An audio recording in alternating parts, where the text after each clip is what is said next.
गौरे, आत्याने इथे खूप खूप मोठा घोळ घालून ठेवला होता ग. नाईलाजाने आपल्या मुलीच्या जागी एका दुसऱ्या मुलीला मला माझी मुलगी म्हणून घरात आणावं लागलं. गौरे, तिचं नाव कमळी आहे. खूप गोड मुलगी आहे ग. तुला खरं सांगू, तिला पाहिलं की असं वाटतं आपली मुलगी पण अशीच असणार. हा, अशीच गोड. गौरे,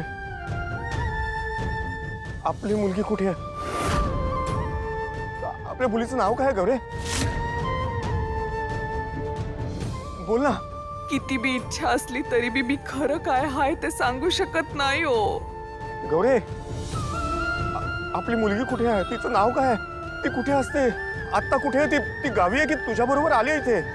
बोल ना गौरे काहीतरी. आता जर का मी काय बी बोललो तर कमळीच्या जीवाला धोका होणार.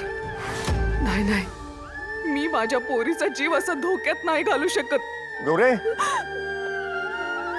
गौरे, आपली मुलगी कुठे आहे? आपली मुलगी आता या जगात नाही.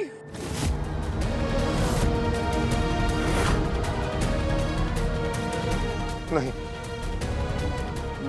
तू तू खोटं बोलतेस गौरे. तू असताना तिला काही होणार नाही हा विश्वास आहे मला. बोल ना गौरे, खोटं का बोलतेस? तू सांग ना, खरं काय ते सांग ना. आपली मुलगी जिवंत आहे ना?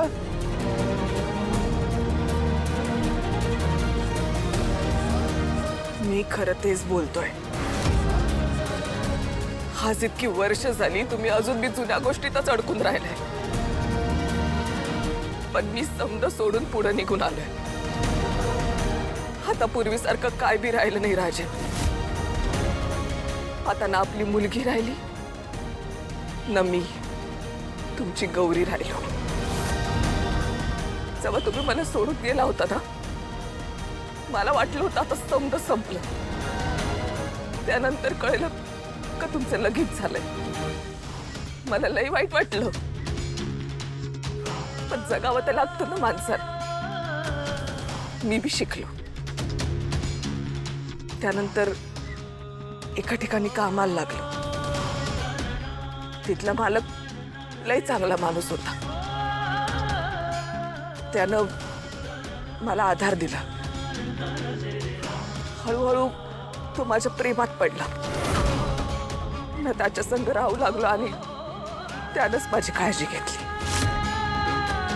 मला माफ करा हो. माझा नाईलाज आहे, त्यामुळे मला हे समज खोटं बोलावं लागतंय.